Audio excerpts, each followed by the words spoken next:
નમસ્કાર વિદ્યાર્થી મિત્રો, આશા રાખું છું કે આપ સૌ મજામાં છો. આપણે ધોરણ 9 ગણિત ચેપ્ટર નંબર 6 રેખાઓ અને ખૂણાઓ વિશે ચર્ચા કરી રહ્યા છીએ. છેલ્લે જ્યારે મળ્યા ત્યારે આપણે રેખાખંડ અને ખૂણાઓને લગતી કેટલીક વ્યાખ્યાઓ જોઈ હતી. આજે આપણે થોડીક વ્યાખ્યાઓ બરાબર છે જોશું અને ત્યારબાદ આપણે સ્વાધ્યાયની શરૂઆત કરશું. બરાબર છે, તો ચલો શરૂઆત કરીએ. આપણે કોટિકોણ સૌ પ્રથમ આપણે જોવાનું છે. કોટિકોણ બરાબર છે.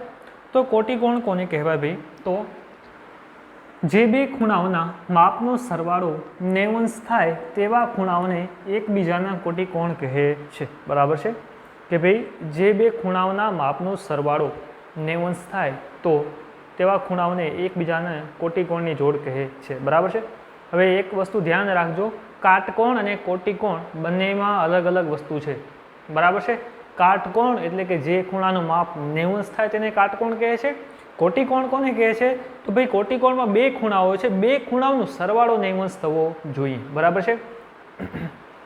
ફરીથી રિપીટ કરું છું કે ભાઈ જે ખૂણાનું માપ 90 હોય, એક જ ખૂણું હોય અને 90 થાય તો કાટકોણ કહેવાય. બરાબર છે.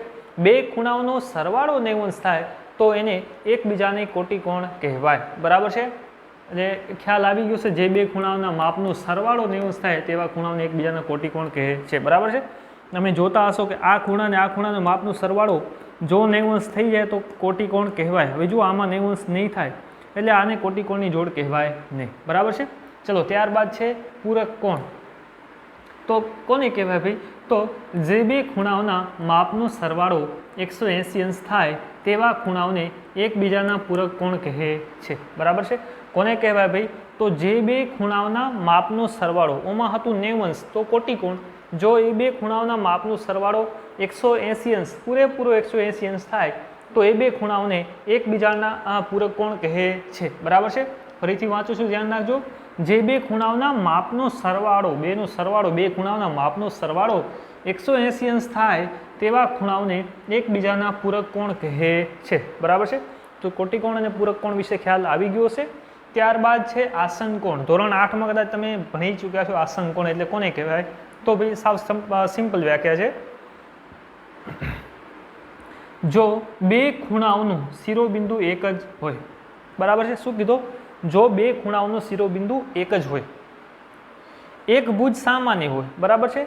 ફરીથી રિપીટ કરું છું. જો બે ખૂણાઓ છે એનો શિરોબિંદુ એક જ હોય, એક ભુજ સામાન્ય હોય અને સામાન્ય ન હોય તેવા ભુજ એ સામાન્ય ભુજની જુદી જુદી બાજુએ હોય તેવા બે ખૂણાઓને આસન કોણ કહે છે. બરાબર છે.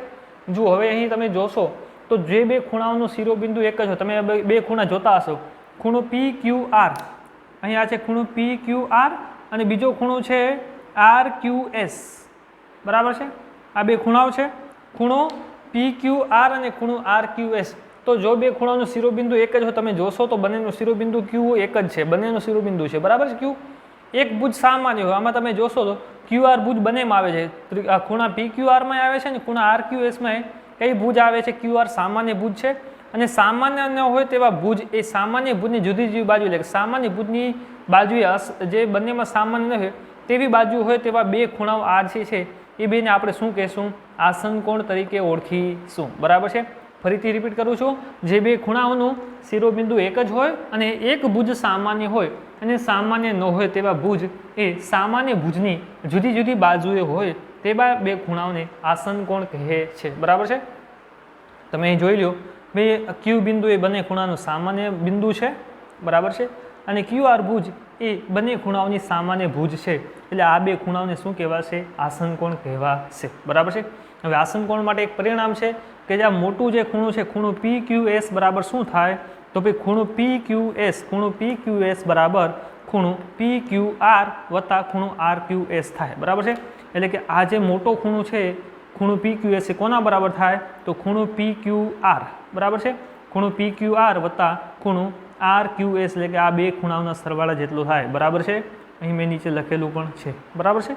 હવે જો કદાચ આવી રીતે હોત તો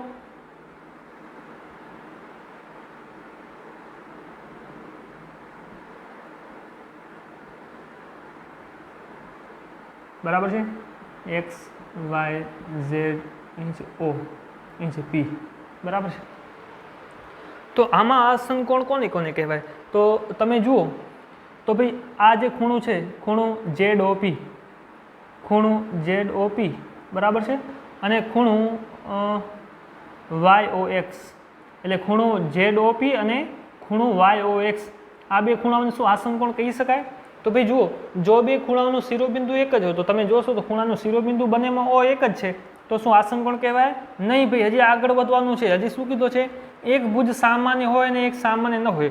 એટલે આમાં તમે જોશો તો કોઈ ભુજ સામાન્ય છે. જુઓ, ખૂણું ZOP અને ખૂણું YOX, એમાં કોઈ ભુજ સામાન્ય છે? તો એમાં તો કોઈ ભુજ જ સામાન્ય નથી. એટલે આ જે છે આસન કોણની વ્યાખ્યા પ્રમાણે ખોટું બને છે. તેથી ખૂણું ZOP અને ખૂણું ZOX એ એકબીજાના આસન કોણ કહેવાય નહીં. બરાબર છે? ચલો, એવી જ રીતે કદાચ ખૂણું ZOY, ખૂણું ZOY અને ખૂણું ZOP કહેવાય. ખૂણું ZOY, ખૂણું ZOY અને ખૂણું ZOP કહેવાય. તમે જોશો તો ખૂણું ZOY અને ZOPનો શિરોબિંદુ એક જ છે, અને આ જે ZO ભુજ છે એ બંનેમાં સામાન્ય ભુજ છે, તેથી આપણે એને આસન કોણ કહી શકશું. બરાબર છે? તો આસન કોણ વિશે ખ્યાલ આવી ગયો હશે. ચાલો ત્યારબાદ આગળ વધીએ. ખૂણાઓની રેખિક જોડ. બરાબર છે? ખૂણાઓની રેખિક જોડ. જો બે આસન કોણના સામાન્ય ન હોય તેવા ભુજ, બરાબર છે? શું કીધું છે? આસન કોણના સામાન્ય ન હોય તેવા ભુજ એક રેખા બનાવે તો તેવા ખૂણાઓની જોડને ખૂણાઓની રેખિક જોડ કહેવાય. બરાબર છે? ફરીથી રિપીટ કરું છું છોકરાઓ, જો બે આસન કોણના સામાન્ય ન હોય, બરાબર છે, આસન કોણના સામાન્ય ન હોય તેવા ભુજ એક રેખા બનાવે તો તેવા ખૂણાઓની જોડને ખૂણાઓની રેખિક જોડ કહેવાય. બરાબર છે? તમે જોતા હશો તો આ બે ખૂણાઓ આસન કોણની જોડ છે. હવે આસન કોણની સામાન્ય ન હોય તેવી ભુજ, આમાં સામાન્ય ન હોય તેવી ભુજ કઈ છે? PQ અને QS. તો આ જે ભુજ છે એક રેખા જો બનાવે તો એ આપણે ખૂણાઓની જોડને શું કહેશું? તો રેખિક જોડની ખૂણાઓની જોડ કહીશું. બરાબર છે? તમે જોશો અહીંયા આકૃતિ આપેલી છે, આ બંને ખૂણાઓ કેવા છે? એકબીજાના આસન કોણ છે. જુઓ, XYZ અને ZYW એકબીજાના આસન કોણ છે. અને રેખિક જોડની ખૂણ કેવી રીતે બનાવે છે? જુઓ, તમે સામાન્ય નવી ભુજ કેવી છે? કઈ કઈ છે? તો XY અને YW એ સામાન્ય ન હોય તેવી ભુજ છે, અને બે શું બનાવે છે? એક રેખા બનાવે છે. તેથી આ જે ખૂણાઓ છે એને આપણે રેખિક જોડના ખૂણાઓ કહીશું. કયો કયો? તો ખૂણું XYZ અને ખૂણું ZYW. બરાબર છે? હવે આ ખૂણાઓ રેખિક જોડની ખૂણાઓ માટે શું પરિણામ છે? તો ભાઈ ખૂણું XYZ વત્તા ખૂણું ZYW બરાબર 180 અંશ થાય. બરાબર છે? કારણ કે આ એક રેખા છે. હવે રેખા હોય તો શું બનાવે? સરળ કોણ બનાવે. હવે સરળ કોણનો ખૂણાનો માપ કેટલો હોય? 180 અંશ હોય. અને આસન કોણની વ્યાખ્યા પ્રમાણે તો મોટા ખૂણાનું માપ એ નાના ખૂણાઓની જોડોના સરવાળા પ્રમાણે હોય છે. બરાબર છે? તો આ ખ્યાલ આવી ગયો હશે તમને આસન કોણની જોડ વિશે. આ બે ખૂણાઓનો સરવાળો આસન કોણમાં કેટલો થાય? જો રેખિક જોડ હોય તો 180 અંશ થાય. બરાબર છે? ચલો, ત્યારબાદ છે અભિકોણો. બરાબર છે? સાવ સિમ્પલ વ્યાખ્યા છે અભિકોણો, કે જ્યારે બે રેખાઓ પરસ્પર છેદે. બરાબર છે? બે રેખાઓ પરસ્પર છેદે, એમ નથી કહેતો કે બે રેખાઓ પરસ્પર સમાંતર હોય. સમાંતર હોય તો એકબીજાને છેદે નહીં. આ બે રેખાઓને સમાંતર કહેવાય. બરાબર છે? જ્યારે રેખાઓ એકબીજાને કોઈક બિંદુમાં છેદે, બરાબર છે, જ્યારે આ જો તમે બે રેખાઓ છે YX અને MN, જ્યારે બે રેખાઓ એકબીજાને ક્યાંક છેદે, કોઈક બિંદુ ઓમાં છેદે, બરાબર છે, ત્યારે તે ચાર ખૂણા બનાવે. બરાબર છે? તમે જુઓ, આવી રીતે છેદે અથવા તો આવી રીતે છેદે, એક ઉપર એક નીચે, એક આ બાજુ ને એક જમણી બાજુ, એમ ચાર ખૂણા બનાવશે. કેટલા ખૂણા બનાવશે? ચાર ખૂણા બનાવશે. તમે જુઓ, મેં આકૃતિ દોરી છે કે ભાઈ રેખા MN અને રેખા XY એકબીજાને બિંદુ ઓમાં છેદે છે. ક્યાં છેદે છે? બિંદુ ઓમાં છેદે છે. અહીં ચાર ખૂણા બને છે. એક ખૂણો આવ્યો, બીજો આવ્યો, ત્રીજો આવ્યો અને ચોથો આવ્યો. બરાબર છે? તો કેટલા ખૂણા બનાવે છે? ચાર ખૂણા બનાવે છે. હવે જે એમાં ખૂણાઓની સામે સામેની જોડ હોય ને અભિકોણની જોડ કહેવાય. બરાબર છે? એટલે કે આ ખૂણો ને આ ખૂણો સામે સામે કહેવાશે, આ ખૂણો ને આ ખૂણો સામે સામે કહેવાશે. ત્યારે એમાં શું કહેવાય? અભિકોણની જોડ કોને કહેવાય ભાઈ? તો સામે સામેના ખૂણાઓની જોડને અભિકોણની જોડ કહે છે. ફરીથી રિપીટ કરું છું કે સામે સામેના ખૂણાઓની જોડને આપણે અભિકોણ તરીકે ઓળખીએ છીએ. બરાબર છે? ફરીથી રિપીટ કરું છું, સામે સામેની. બરાબર છે? જ્યારે રેખાઓ પરસ્પર બિંદુ ઓમાં છેદે ત્યારે સામે સામેના ખૂણાઓની જોડને આપણે અભિકોણની જોડ કહીએ છીએ. બરાબર છે? હવે અભિકોણની જોડ માટે શું પરિણામ છે? તો એ સામે સામેના જે ખૂણાઓ બને એ સરખા સરખા હોય. બરાબર છે? તમે જોશો તો આમાં ખૂણો એમ ઓ વાય, તો એની સામેનો ખૂણો કોણ થાય? જુઓ ફરીથી ધ્યાન આપજો, ખૂણો એમ ઓ વાય એના સામેનો ખૂણો થાય ખૂણો એક્સ ઓ એન. તો એ બંને ખૂણાઓ કેવા થશે? સરખા થશે. અભિકોણની જોડ કેવી થશે? સરખી થશે. અહીં મેં લખ્યું છે ખૂણો એમ ઓ વાય બરાબર ખૂણો એક્સ ઓ એન, બરાબર છે, અહીં લખ્યું છે. તેવી જ રીતે હવે આ બે ખૂણાઓ, તો ખૂણો એમ ઓ એક્સ, ખૂણો એમ ઓ એક્સ બરાબર ખૂણો વાય ઓ એન, બરાબર છે. આ ખૂણો અને આ ખૂણો પણ બે કેવા થશે? સમાન થશે, બરાબર છે. તો આ છે અભિકોણની જોડ માટેનું પરિણામ છે. તો એ તમને ખ્યાલ આવી ગયો હશે, બરાબર છે. તો ચલો હવે આપણે અમુક પૂર્વ ધારણાઓ છે એ જોઈએ અને પછી આપણે સ્વાધ્યાય નંબર 6.1માં આગળ વધીએ, બરાબર છે. ચલો આપણે આગળ વધીએ. પૂર્વ ધારણા નંબર 6.1, બરાબર છે. શું કહેવા માંગે છે? પૂર્વ ધારણા એ કે ભાઈ જે સનાતન આપણે સ્વીકારવાનું, જેની સાબિતી હોતી નથી, બરાબર છે. ચલો શરૂઆત કરીએ. પૂર્વ ધારણા નંબર 6.1 શું કહેવા માંગે છે? તો જે કિરણનું ઉદ્ભવ બિંદુ રેખા પર હોય તેવા કિરણ અને રેખાથી બનતા બંને ખૂણાઓનો સરવાળો 180 અંશ થાય છે. ફરીથી રિપીટ કરું છું. જે કિરણનું ઉદ્ભવ બિંદુ કોણ હોય? રેખા હોય. હવે જો કિરણનું ઉદ્ભવ બિંદુ રેખા ઉપર આવે તો તેવા કિરણ અને રેખાથી બે ખૂણા બને, એનાથી બે ખૂણા બને, બંને ખૂણાનો સરવાળો કેટલો થાય? 180 અંશ થાય, બરાબર છે. અહીં જુઓ તમે, આ જે છે એક રેખા એક્સ વાય છે, એના ઉપર કિરણ ઓઝેડ એક છે, બરાબર છે. જે કિરણ, આ કિરણ ઓઝેડનું ઉદ્ભવ બિંદુ કોણ છે? તો રેખા એક્સ વાય છે. ફરીથી બોલું છું, આ કિરણ ઓઝેડનું ઉદ્ભવ બિંદુ રેખા એક્સ વાય છે. તો અહીં તમે જોશો તો બે ખૂણાઓ બને છે, તો આ બે ખૂણાઓનો સરવાળો કેટલો થાય? તો 180 અંશ જેવો થાય, બરાબર છે. પૂર્વ ધારણા નંબર 6.1 કહેવા માંગે છે, બરાબર છે. સમજાય છે? ફરીથી બોલું છું, જે કિરણનું ઉદ્ભવ બિંદુ રેખા પર હોય તેવા કિરણ અને રેખાથી બનતા બંને ખૂણાઓનો સરવાળો 180 અંશ થાય, બરાબર છે. અહીં જુઓ, ખૂણો એક્સ ઓ ઝેડ વત્તા ખૂણો ઝેડ ઓ વાય બેનો સરવાળો કેટલો થશે? 180 અંશ થશે, બરાબર છે. એટલે આને રેખિક જોડના ખૂણા પણ કહી શકાય, બરાબર છે. ચલો આગળ વધી. પૂર્વ ધારણા નંબર 6.2, બરાબર છે. જો બે આસન કોણોનો સરવાળો 180 અંશ હોય તો તેની સામાન્ય ન હોય તેવી બાજુઓ એક રેખા બનાવે છે. એટલે આ જે પૂર્વ ધારણા હતી એનાથી થોડીક ઉલટી, બરાબર છે. આમાં સરવાળો તમને જે બે આસન કોણોનો સરવાળો 180 અંશ આપેલું છે, તો તેનાથી જે સામાન્ય ન હોય તેવી બાજુઓ કેવી કહેવાશે? તો એક રેખા બનાવશે. તમે જોશો તો આ બે આસન કોણોનો સરવાળો, આ બે આસન કોણ છે એનો સરવાળો કેટલો છે? 180 અંશ છે. તો એની સામાન્ય ન હોય ભુજ કોણ છે? XO અને OY. તો એ બંને શું બનાવે છે? એક રેખા બનાવે છે, બરાબર છે. તો પૂર્વ ધારણા નંબર 6.2 શું કહેવા માંગે છે? તો જો બે આસન કોણોનો સરવાળો 180 અંશ હોય તો તેની સામાન્ય ન હોય તેવી બાજુઓ એક રેખા બનાવે છે, બરાબર છે. ચલો આગળ વધીએ. પ્રમેય નંબર 6.1, પરસ્પર છેદતી બે રેખાથી બનતા અભિકોણો સમાન હોય છે, બરાબર છે. શું કહેવા માંગે છે? પરસ્પર છેદતી બે રેખાથી બનતા અભિકોણો સમાન હોય છે. આપણે અભિકોણો આગળ ભણી ગયા, બરાબર છે. આના અગાઉ જ તમને શીખવાડ્યું કે પરસ્પર આ બે રેખાઓ છેદે છે, એનાથી અભિકોણો જે બને છે કેવા હશે? સમાન હશે, બરાબર છે. એટલે કે આ ખૂણો ને આ ખૂણો સમાન હશે અને આ ખૂણો ને આ ખૂણો સમાન હશે. અહીં લખ્યું છે મેં, ખૂણો XOP બરાબર ખૂણો QOY. એવી જ રીતે આ બે ખૂણાઓ સમાન હશે, કેવી રીતે લખી શકાય? તો ખૂણો XOQ બરાબર ખૂણો POY, બરાબર છે. તો આ અભિકોણોની જોડ કેવી હશે? સમાન હોય છે. પ્રમેય નંબર 6.1 કહેવા માંગે છે. ચલો હવે આપણે આગળ વધી સ્વાધ્યાયમાં. સ્વાધ્યાયના આપણે દાખલા જોઈએ તો તમને થોડું વધારે ખ્યાલ આવશે, બરાબર છે. સ્વાધ્યાય નંબર 6.1 દાખલા નંબર 1 શું કહેવા માંગે છે? ભાઈ આપેલ આકૃતિમાં, અહીં આકૃતિ આપેલી છે, રેખા AB અને CD ઓમાં છેદે છે. તમે જોશો તો આ એક રેખા AB અને રેખા CD, આ બે રેખાઓ છે. આ કિરણ OA છે, બરાબર, OE છે, એ રેખા નથી. તો રેખા AB અને રેખા CD બિંદુ ઓમાં છેદે છે, બરાબર છે.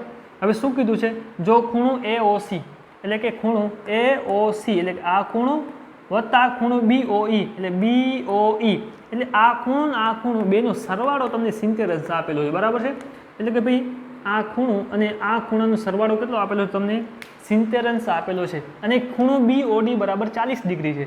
એટલે આ ખૂણો BOD, ખૂણો BOD એનું માપ તમને કેટલું આપેલું છે? 40 ડિગ્રી આપેલું છે. તો ખૂણો BOE એટલે કે ખૂણો BOE એટલે કે આ એક ખૂણાનું માપ શોધો અને ખૂણો વિપરીત COE મેળવો, બરાબર છે.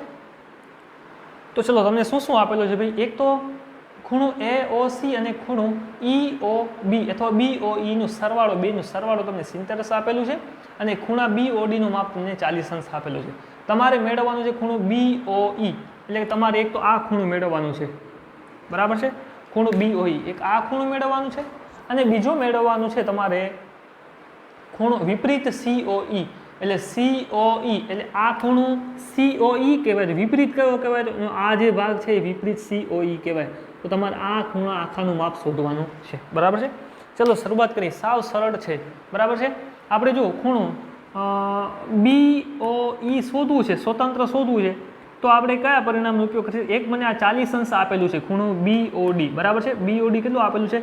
40. અને બીજું એવું આપેલું છે કે ખૂણો AOC વત્તા ખૂણો BOE બરાબર 70 છે. જુઓ આપેલું છે ને કે ભાઈ ખૂણો BOD બરાબર 40 ડિગ્રી અને ખૂણો AOC વત્તા ખૂણો BOE બરાબર 70 આપેલા છે. હવે ખૂણો BOE ને આપણે શોધવાના છે, મેં લખ્યું છે અહીં.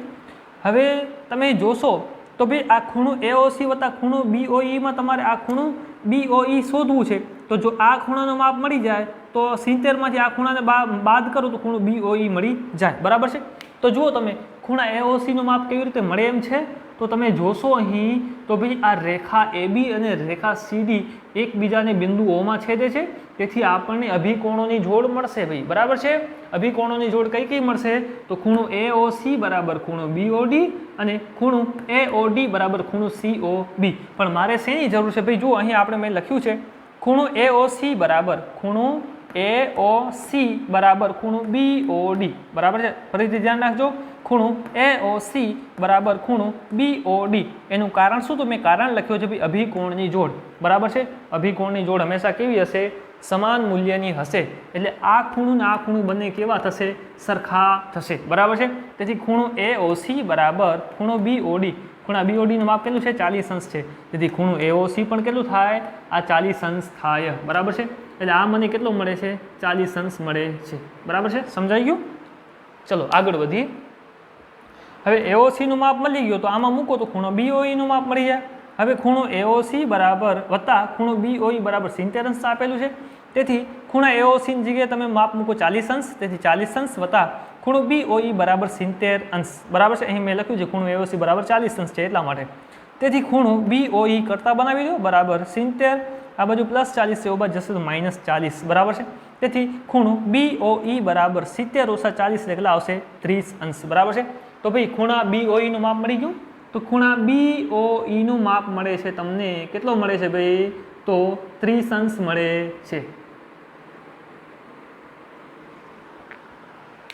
બરાબર છે. એટલે આ ખૂણાનું માપ તમને કેટલો મળી ગયો? 30 મળી જાય છે. ક્લિયર? બરાબર છે. તો ખૂણો BOE જે મને એક જોતું તે મળી ગયું, એક આ મળી ગયું. ખૂણો BOE જે જોતું મને મળી ગયું. હવે શું જોવે છે? વિપરીત ખૂણો COE. વિપરીત, ફરીથી ધ્યાન રાખજો, વિપરીત COE એટલે આ COE ખૂણો કહેવાય, એનું વિપરીત એટલે એના વિરુદ્ધ ભાગનો આ જે ખૂણો છે એ આખો કહેવાય, બરાબર છે. તો એ આખો ખૂણો જોવે છે. જુઓ આ ખૂણો વત્તા આ ખૂણો વત્તા આ ખૂણો વત્તા આ ખૂણો કરીશું, મને ચારે ખૂણાનો સરવાળો કેટલો મળશે? ખૂણા COE જેટલો મળશે. કારણ કે આ ખૂણો ને આ ખૂણો આસન કોણ છે, આ ને આ આસન કોણ છે, આ ને આ ખૂણો કેવા છે? આસન કોણ છે. એટલે બધાનો સરવાળો કેટલો? પરિણામી COE વિપરીત જેટલું મળશે, બરાબર છે. એટલે આ ખૂણો છે, આ ખૂણો છે, આ ખૂણો, પણ મારી પાસે આ ખૂણો નથી. હવે આને બે રીતે તમે શોધી શકો. જુઓ આ ખૂણાનો ને આ ખૂણાનો સરવાળો કરો અને 180 માંથી આ બેને બાદ કરો તો તમને ખૂણો COE મળી જાય. ખૂણો COE વિપરીતની ખૂણો COE મળે. પછી વિપરીત તમારે મેળવવું છે તો 360 માંથી આ ખૂણાને બાદ કરો તો તમને વિપરીત COE મળી જાય. એક રીત એ છે. બીજી રીત એ છે કે ભાઈ આ ખૂણાનું આ ખૂણાનું આ ખૂણાનું આ ખૂણાનું ચારેનો સરવાળો કરો તો તમને વિપરીત COE મળી જાય. હવે મારી પાસે આ ખૂણો તો છે નહીં, પણ એ ખૂણો હું આસાનીથી મેળવી શકીશ. કેવી રીતે? તમે અહીં જુઓ, મેં લખ્યું છે ભાઈ, તો ખૂણો AOC વત્તા ખૂણો AOD બરાબર 180 જો આપણે વ્યાખ્યાઓ જોઈએ એના અનુસાર જ આપણે કામ કરીએ છીએ, બરાબર છે. કે ભાઈ ખૂણો AOC વત્તા ખૂણો AOD બરાબર 180. એનું કારણ છે મેં લખ્યું છે, જો અહીંયા રેખિક જોડના ખૂણાઓ છે, બરાબર છે. જો આ CD શું છે? એક રેખા છે, બરાબર છે. અહીં જુઓ, જો બે આસન ક્યાં ગયો? જો કિરણનું ઉદ્ભવ બિંદુ રેખા હોય, આ સીધી છે એ રેખા છે, તો કિરણ OA નું ઉદ્ભવ બિંદુ કોણ છે? રેખા છે. તો એનાથી બનતા બે ખૂણાનો સરવાળો કેટલો થાય? 180 અંશ થાય. આપણે અહીં જોઈ ગયા. તો એના આધારે જ ભાઈ આપણે અહીં લખ્યું છે કે ભાઈ ખૂણો AOC વત્તા ખૂણો AOD બરાબર 180 અંશ, કારણ કે રેખિક જોડના ખૂણા છે. બરાબર છે. ચલો ભાઈ, હવે એમાં ખૂણા AOD નું માપ મારી પાસે નથી, પણ ખૂણા AOC નું માપ મારી પાસે કેટલો છે? 40 અંશ છે. તો ખૂણા AOC ની જગ્યાએ મેં લખ્યું 40 અંશ વત્તા ખૂણો AOD બરાબર 180 અંશ. બરાબર છે. તેથી ખૂણો AOD નું માપ જોવે છે, તેથી ખૂણો AOD બરાબર 180 ઓછા 40. તેથી ખૂણો AOD બરાબર 180 ઓછા 40 કરશું તો કેટલો જવાબ આવશે? 140 ડિગ્રી આવશે. બરાબર છે. ચલો, હવે ખૂણો AOD મળી ગયો તમને.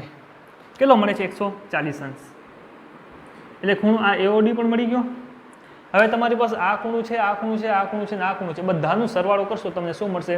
તો વિપરીત COE મળશે. બરાબર. શું મળશે? વિપરીત COE. બરાબર છે. ચલો, તો વિપરીત ખૂણો COE બરાબર ખૂણું AOC વત્તા ખૂણું AOD વત્તા ખૂણું BOD. બરાબર છે. ખૂણો વત્તા BOD વત્તા ખૂણો BOE. બરાબર છે. એના બરાબર આ મને મળી જશે. બરાબર છે. હવે ખૂણો AOC બરાબર કેટલા છે? તો આપેલું જ છે. કેટલું થાય છે ખૂણો AOC? ક્યાં ગયું ભાઈ? આવી રહ્યું. ખૂણો AOC બરાબર 40 અંશ વત્તા ખૂણો AOD હમણાં આપણે શોધ્યું કેટલું આવે છે? 140 અંશ વત્તા ખૂણો BOE આપણે પહેલા શોધી ચૂક્યા છીએ. ખૂણો BOE બરાબર 30 અંશ.